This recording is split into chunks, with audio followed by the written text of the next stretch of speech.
Louvado seja nosso Senhor Jesus Cristo. Nós vamos dar continuidade à nossa reflexão de Pedro Damasceno. Estamos fazendo a nossa sexta contemplação, a terceira parte da sexta contemplação, nosso 12º encontro.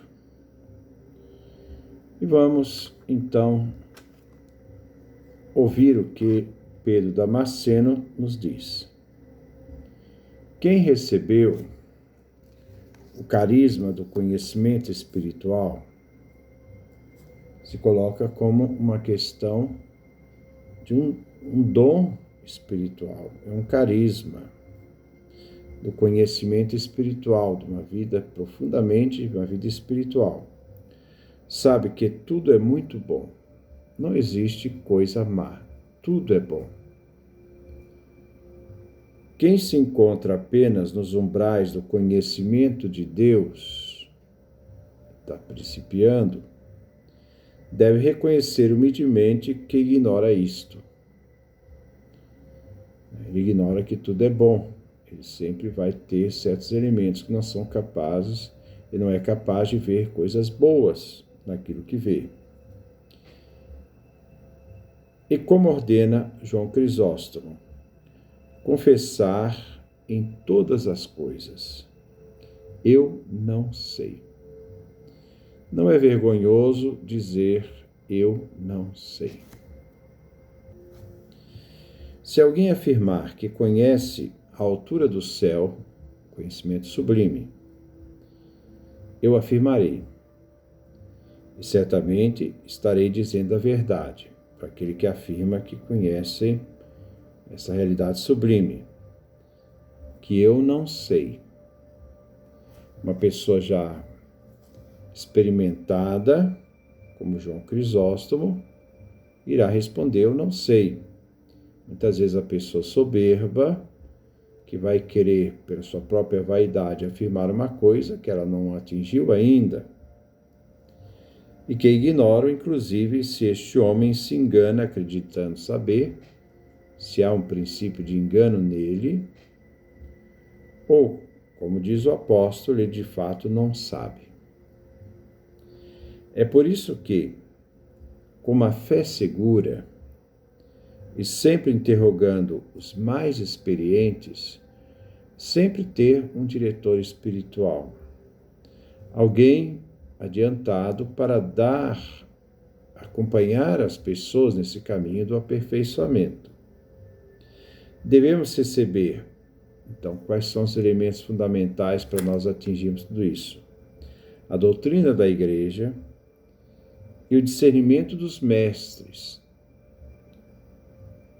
em relação a tudo que diz respeito às divinas escrituras, a interpretação, a busca daquelas pessoas mais experimentadas, e também tudo que diz respeito às criaturas sensíveis e inteligíveis, dos quais estão os anjos, para que não tombemos rapidamente por seguir nossa própria inteligência, achar que eu sei tudo, achar que eu já sei tudo, não preciso de mais nada.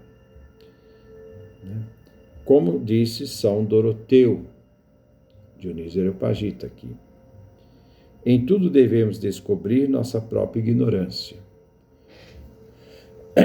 Aqui vai a máxima de Sócrates, sei que nada sei, a fim de que, buscando e desconfiando dos próprios pensamentos, porque averiguar se tem paixões, se tem vaidade, se tem orgulho, tenhamos o desejo de conhecer, um desejo positivo, e guardando-nos de conhecer demasiado. Eu não preciso conhecer tudo, eu tenho que conhecer dentro de um processo. Eu não quero e não devo achar que eu devo conhecer tudo, porque isso é arrogância. E eu posso cair no erro, né? Aprendamos com a sabedoria infinita de Deus nossa própria ignorância. Então, essa atitude que nós devemos ter diante do conhecimento, dessa humildade na capacidade de conhecimento e nesse progresso que nós devemos ter para o aperfeiçoamento da vida, para atingir, né, essa realidade de aperfeiçoar a vida nessa caminhada espiritual, contando com a ajuda dos mestres, com a ajuda da Sagrada Escritura, né, notando que por mais que eu queira conhecer, eu sempre vou cair no limite da realidade da ignorância humana, que não conhece tudo. A inteligência, por ser de natureza intelectual, recebe certamente o sentido que lhe é próprio ao se purificar diante de Deus. A inteligência deve se purificar. A luz de Deus purifica os nossos pensamentos, né? Purifica a nossa inteligência. É o que diz Gregório o teólogo. Devemos apenas, diante deste conhecimento obtido, temer ainda encontrar uma má doutrina escondida na alma e capaz de fazê-la se perder, independente de qualquer pecado. Como diz São Basílio.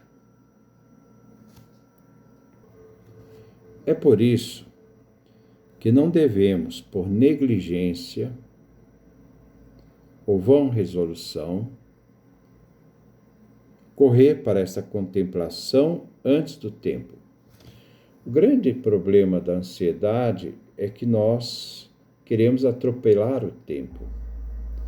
O ser humano deve aprender a ter essa paciência do tempo, a ser capaz de dar o tempo ao tempo e respeitar um processo de crescimento. É como plantar uma semente. Se deve respeitar todo o processo de crescimento, que qualquer precipitação que nós queiramos adiantar esse processo, nós poderemos estar matando a planta. Então nós temos que respeitar todo um processo.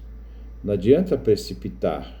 A precipitação pode atrapalhar todo um processo, que é um processo que tem um caminho a ser percorrido. Devemos, ao contrário, sem distração e em ordem, trabalhar nos mandamentos de Cristo e nas contemplações de que já falamos.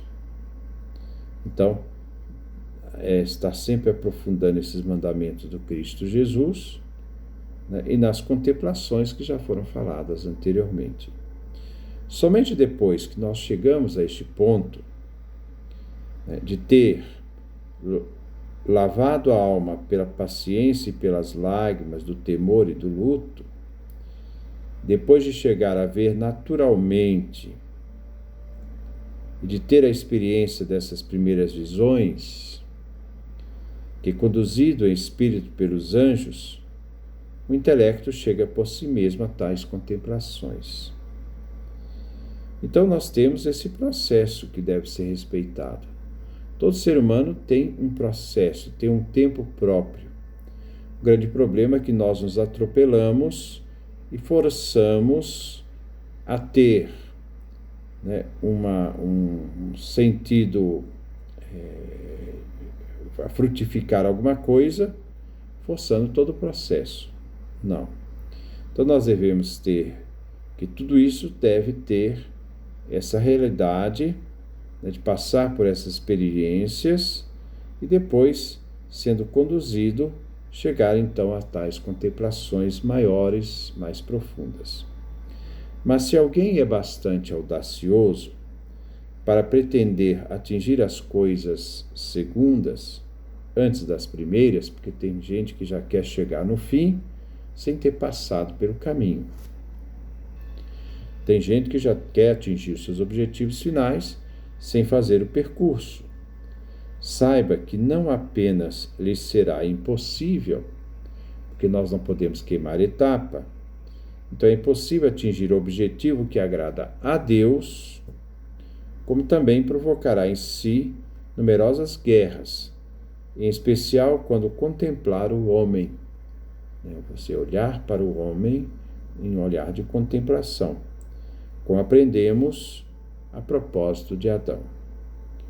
Pois aos que ainda são passionais, agem pelas paixões, de nada adianta fazer as obras ou conceber os pensamentos dos impassíveis, porque ele não está apto a poder, não só, vamos dizer, aproveitar todo esse processo, mas ele vai desprezar esse processo e não vai dar valor àquela realidade que ele atingiu, porque ele ainda está dividido com realidades passionais.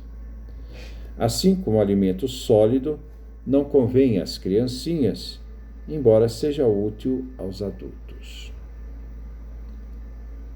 Ele deve desejar e recusar com discernimento, então ter essa lucidez de saber recusar determinadas realidades, considerando-se indigno, sem jamais rejeitar a chegada da graça.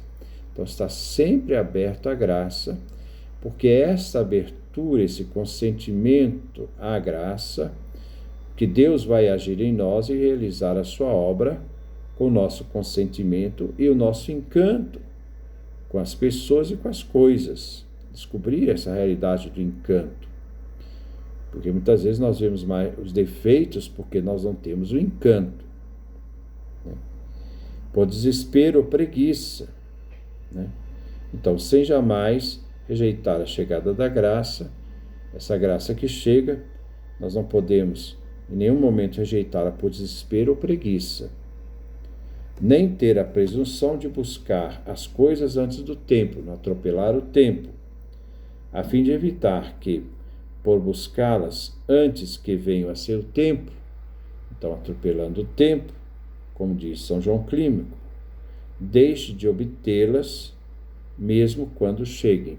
Então, quando chega o momento propício, ela não vai poder saber aproveitar aquilo que ela recebeu, né? Porque ela não estava aberta à graça para poder atingir esse objetivo de aperfeiçoamento, essa obra que Deus está realizando na pessoa.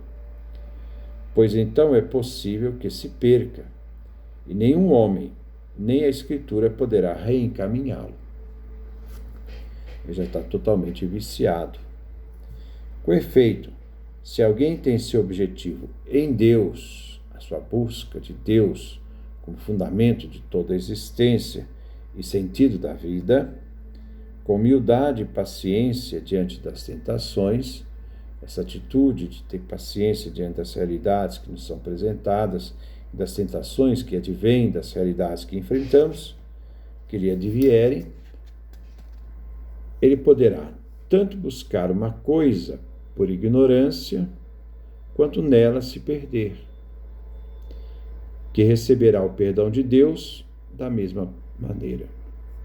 Deus estará sempre à disposição do perdão, mas o ser humano não pode queimar etapa. Ele tem um processo, se deve respeitar esse processo. Então, a ansiedade também hoje é um grande crime, entre aspas, né, que se faz às pessoas, porque nós forçamos as pessoas a amadurecer antes do tempo e não serem capazes de fazer o processo. Com grande confusão e alegria, este homem retornará e encontrará o caminho dos padres do deserto, da espiritualidade, do aperfeiçoamento, pois é aquilo que nos acontece por causa de Deus, não o que acontece por qualquer razão, como diz São João Clímaco, que devemos considerar como um bem proveniente da graça, mesmo que o que nos aconteça não seja em si muito bom. Então, sempre essa realidade da gente estar aberto à graça, deixar ser trabalhado pela graça e buscar sempre a graça como nossa realização. Depois nós vamos dar continuidade a essa reflexão. Nós ainda estamos na sexta contemplação. Vamos trabalhar uma quarta parte e assim encerrar essa sexta contemplação e entrarmos na sétima contemplação. Então, que Deus nos dê a sua graça, a sua bênção, sua face resplandeça sobre nós. Sejamos humildes, vamos dar tempo ao tempo, vamos deixar as coisas amadurecerem, vamos abrir a graça para que no processo de crescimento, a cada etapa, nós possamos estar cada vez mais atingindo essa graça. Embora o crescimento da graça não nos isenta da tentação, essa tentação vai dar cada vez mais forças, vamos ver mais com lucidez, para ter forças para poder continuar a nossa caminhada. Então, que Deus, nos abençoe. Paz e bem.